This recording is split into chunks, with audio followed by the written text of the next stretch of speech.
Good morning from Cape Canaveral Air Force Station in Florida, where the SpaceX Crew Dragon, poised on Space Launch Complex 40, is set to take flight for the first time during what is called a pad abort test.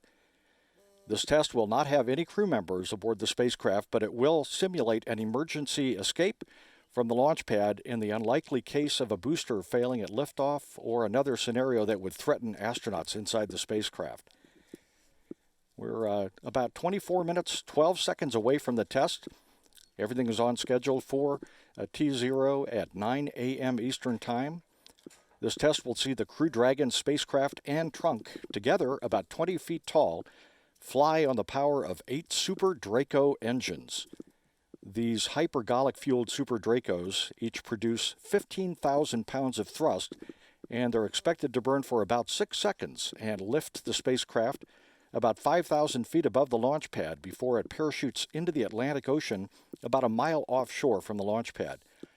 And the test will last only about a minute and a half. That's what you would expect, because SpaceX is trying to show just how fast it can get astronauts away from a dangerous situation. Here's a video of a demonstration of a pad abort profile with 2 engines, with 2 Super Draco engines that were fired recently at the Texas McGregor facility, the rocket development facility of SpaceX.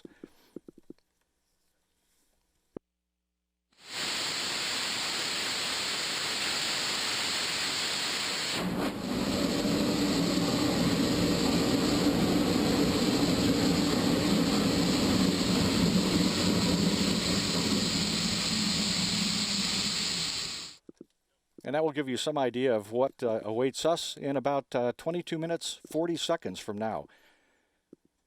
Weather forecasters from the U.S. Air Force 45th Weather Squadron continue to predict a 70% chance of favorable weather during the test. Right now, there are no launch commit criteria issues. Everything is go. There is a tropical low in the vicinity, but it continues to move off to the north. And as the day progresses, should there be a need, we expect that the low will pull away and all the weather will get even better than it is right now. But again, right now, we're completely go, no issues whatsoever. We're at T-minus 21 minutes, 56 seconds and counting. This is Dragon Test Control.